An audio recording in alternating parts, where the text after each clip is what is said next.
The Allies of Humanity, Book 4, received by Marshall V. Summers. Second briefing, the importance of restraint. You must exercise great restraint in the universe. Do not think you can go out and engage with anyone you find to be interesting, or to travel to other races' worlds, or that you will find great meeting places where many races come together for recreation or for social purposes, for that surely is not the case. We have been able to watch your films depicting life in the universe.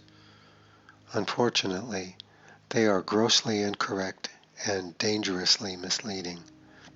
The reality is very different and very sobering. You will have to exercise great restraint. If you are determined to have advanced technology from other races, they will gain control of you and your world in time. This must be restrained.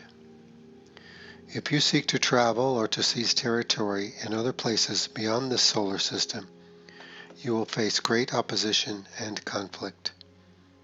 You must restrain yourself from seeking these things. You will not be able to go beyond this solar system to seek another world like your own, should you despoil it too greatly. For such worlds are rare and are owned and guarded by others far more powerful than you. You must restrain yourself in wanting or expecting these things. If you think that there are other worlds waiting for your exploration should you destroy this one through war or degradation, you will find that you have not the power or the influence in the greater community to gain access to them, nor a means of reaching them, given your current state of technological development. You must restrain yourself from thinking these things, thinking that another world will be there for the taking, for that will not be the case. You may think you can despoil your world and that technology will save you from the consequences, but your world will undermine human civilization if you do this, and weaken you to the point where you will not be able to resist foreign intervention or the promises of peace, power, and technology, which even today are being presented to leaders of your nations and certain leaders of your religious institutions. You must restrain yourself from thinking you can despoil this world and have any hope of freedom and sovereignty in the universe, or think that you can carry on war or competition, destructive competition, for the advantage of your nation. For this will only lead to greater weakness in the human family, fracturing the human family even more, destroying even further the possibility for future cooperation, which will be so necessary for your future and well-being. You must restrain these notions that war is advantageous for you, that it will gain you profit or advantage here, for it will only sow the seeds of your demise and empower those races who seek to establish themselves here as overlords of this world. Turn your eyes to the heavens. Your future and your destiny are there. Look up in the sky at night and know that it is full of intelligent life.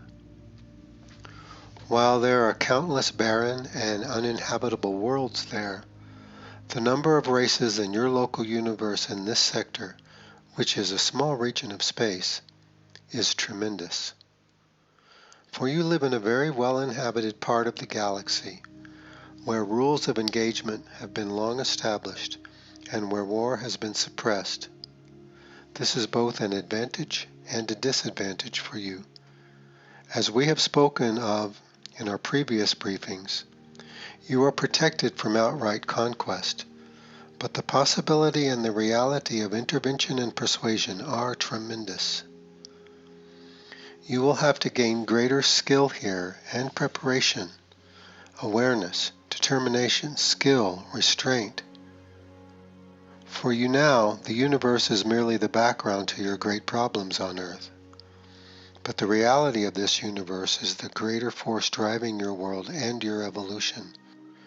It is driving you because of the great challenge it presents, and the great opportunity and requirement for unity and cooperation that it will foster if it can be seen and known and responded to. Never before has intervention of this nature occurred in the world, for you were still too primitive and your technology still too undeveloped for you to be viable candidates for foreign control and persuasion. Though the world has been visited many times over the course of your long history, intervention of this kind has never really been attempted. But now you have created international communication, planetary commerce, planetary trade. You have created a basic infrastructure that others can use and profit from. This, plus the awareness that humanity may grow too strong for intervention, has generated the intervention in your world today, accelerated since the last great world conflict, and now accelerating in many different areas of your life. It is a challenge, if seen correctly, that will enable you to rise above conflict and constant dissension within your world. For the resources of every nation must be united to protect this world out of sheer necessity. Your understanding of the universe must change and become realistic. Your recognition of your precarious situation must be recognized and become foundational for you. You must protect the environment of this world, its climate, its resources, or you will fall into poverty and despair on a level never seen before in this world. Yet such things have happened countless times in the universe, with inevitable and predictable results. Our cultures are old enough to have a history of local events in this part of the galaxy.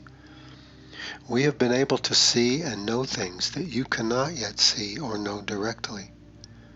We can only give you this wisdom, this greater perspective. Do not think that it is merely a perspective, for it is the truth of your reality. It is what is coming. It is what is here already.